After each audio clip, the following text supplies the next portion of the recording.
Shilling Mashpaka. I wanted to get into some topics. Debunking this stuff with some lakes and seas and bodies of water and Jerusalem as we know it right now. I made a video of an early map called the Madaba map, and I wanted to get into some understandings about this. I'm going to clear some stuff up. First off, let's get into this right here. The Sea of Galilee, okay? I mentioned that it is a sea, but I want to get into what the definition of this really means, because some news has been cleared up. Now, the Sea of Galilee is roughly estimated between around 10 miles on this measurement long and about 5 miles wide. However, there is a town next to it called Tiberias, okay? Now, the Sea of Galilee is not a sea by definition, because by definition a sea is a salt body of water, a salt water. Apparently the Sea of Galilee is a freshwater body of water. Therefore it is a lake by our modern interpretation of what seas and lakes are. If we go down and we go to the Dead Sea, the Dead Sea is known for Dead Sea salts. It is a salt body of water, therefore it is a sea. If we go down to the Red Sea,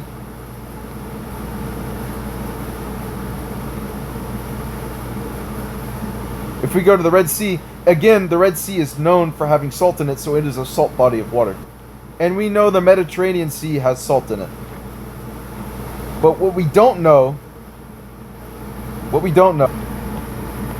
is that by definition, the Sea of Galilee is not a salt body of water. It's a freshwater. So therefore it is a lake. In actuality, if you look up some definitions of what the Sea of Galilee is, you will find that, again, this is on Merriam-Webster's, the main dictionary we use.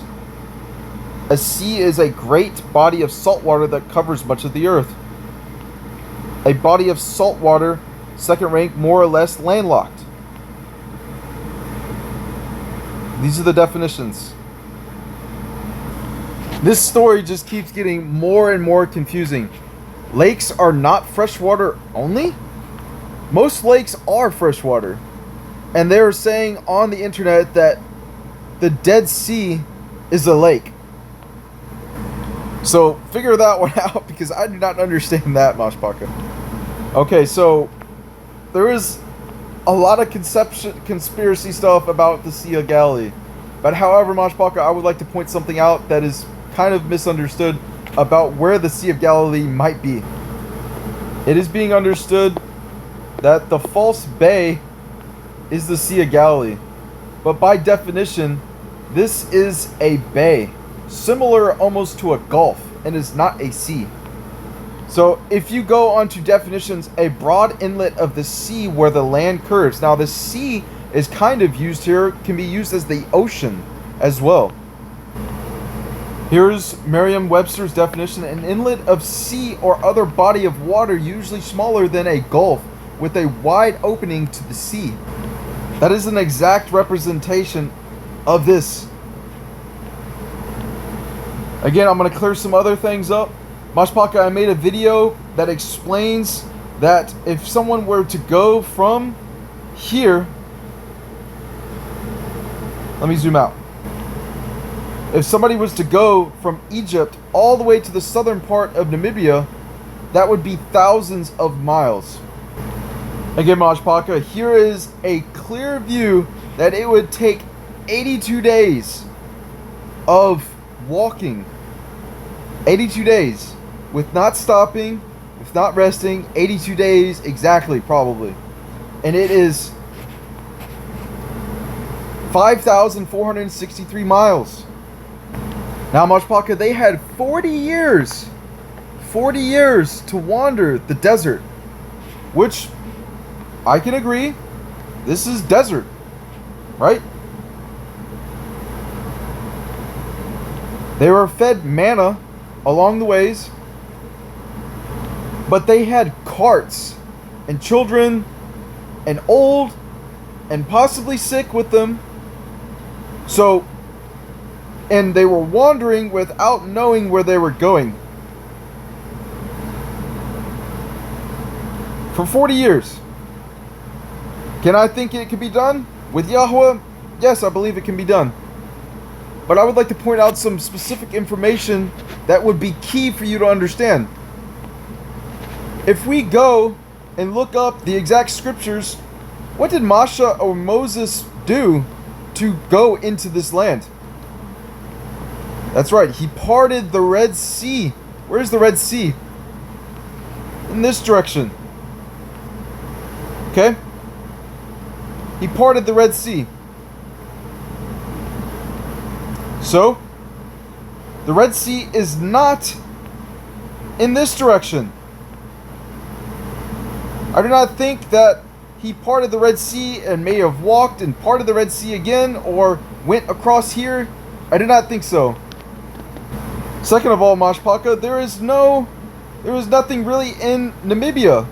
It has been a desert for a very, very long time.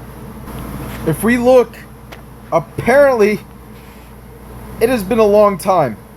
Not saying that I believe 55 million years or understand that, but it is understood to be for a very long time. Namibia is considered to be the oldest desert in the world. There are other places scattered around South America that are showing these names. However, Mashpaka, some of the things that I'm not seeing is Hebrew or Iberit for these names, as well as any artifacts that stem from the Hebrew people. One could say it's desert in that the artifacts have been hidden throughout 2,000 years and such. However, there has been no Roman influence of any kind in South America. There is no bodies of water. You can look up the Orange River. There is nothing on the internet, as much as we want to prove that it is. There is nothing that proves that the Orange River has ever been called the Jordan or the Yarden or any Hebrew terms for these rivers. There's nothing for it. Again, there is no other bodies of water, such as seas, that are found in South Africa anywhere. There is no Dead Sea. There is no Sea of Galilee. There is nothing there. It is mainly desert. I'm all for the truth, Mashpaka, but when the truth is stretched to be unreasonable and it's not true, I begin to doubt and worry that others will be pulled astray to what is already here for us to understand. There's a lot to debunk about the Sea of Galilee because of our modern terms of things. And again, the types of text that we are reading from. This is the New Testament, right? It's in Greek. That's what we have, is the Greek text. But what we have that is widely used is the Textus Receptus on these interlinear apps, which is a late translation of the Greek, coming out in around the 1500s. I am further studying scripture right now and diving into the Septuagint, right? And understanding what is what that we should be looking at for our earliest texts of the New Testament, and not go with things that are translations and such that are more later, and translations of other texts and stuff that were chosen to be that way. Again, we can see here is a verse that says the Sea of Galilee or Galilee. So know that there is different names even for the Sea of Galilee, that it changes. And this is the Greek. Again, here is the Greek, and it's saying sea. Let's go into that.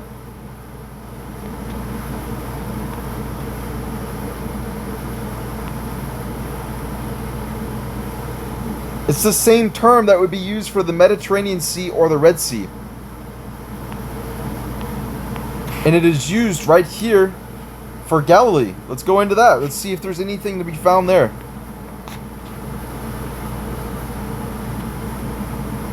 This is their definition for Galilee. Let's go into the root, the origin. Same thing. So as of right now, do I still believe the Sea of Galilee is right here? Yes, I do. However, definitions and terms of things might be interfering of some sort.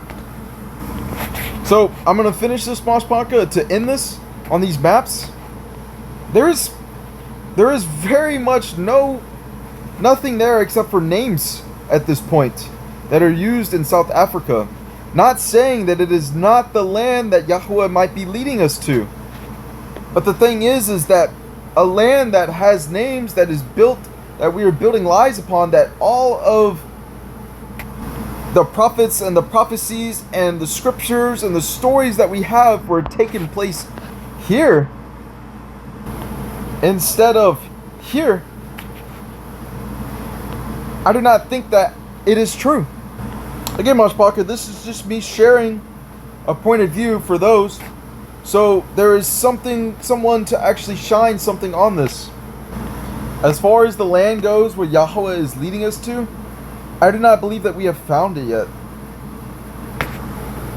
There is lots of hype, so to say, going on about it being in South Africa. Not to say anything really bad about Namibia. It is well known. I've dived into the history of Namibia. It is actually a rich place. It is a house. It is a place of diamonds, and there is lots of diamonds found along the coast of Namibia. But there is no real beaches. It's basically blocked by deserts and such all along the coast. And there are no ports. There's only like one port in Namibia that actually, right here, Walrus Bay. This is really the only port that's going on in Namibia. There's not much there. There's not many people there at all. It is very much a desert. And some of the things I want to point out about South Africa is that they are lacking a lot of fresh water. There has been severe things going on with South Africa in having water and resources. As far as the land right now is habitable, that you would want to live in, and such, that you would leave, what you have to go to. I'm not saying it has to be like a hidden paradise or such, but to be hospitable for people, a lot of people to go to and just live. I would like to see better conditions and such for us to be sustainable. Now there is technology coming out, or so to speak, about living conditions that will be habitable in deserts and such. So there could be some workover with that. South Africa is lacking a lot of infrastructure and futuristic stuff going on with it. So networks and technology and such is not really widely spread throughout a lot of Africa. In the highly populated areas, yes, cell signals and such are still used. They use 3G and 4G and even 2G text only in a lot of places. So technology is not really advanced, which would be good. But there is also a digital currency that is being established in some of these territories. So we would need to be on the lookout for that, for it to be pushed on to us to receive this digital currency and only be able to buy or sell unless we have the mark on it. As far as the land goes that Yahweh will be sharing with us, I think it is inconclusive at this point. We should patiently wait and see as it is revealed. Yahweh is using individuals and people that are revealing truth to them, so we will have stepping stones to knowledge from other people. But we will need wisdom and discernment. So Palal for wisdom and discernment to understand the truth through this stuff, Moshpaka. A good wise saying is, if it sounds too good to be true, it might not be true. Again, all praise to the Most High Yahweh. I hope to see some other things maybe shared about the map and talk about it as well. But as far as a credible location for Jerusalem or Jerusalem, I believe that it has always been here. In all of This land has been the same and has pretty much stood true through the test of time, and has even kept some of its names pretty much the same and has not changed. That is all, Mashpaka. I pull all that Yahweh is forever in your heart and speaks with your every move. Ahaba Shalom.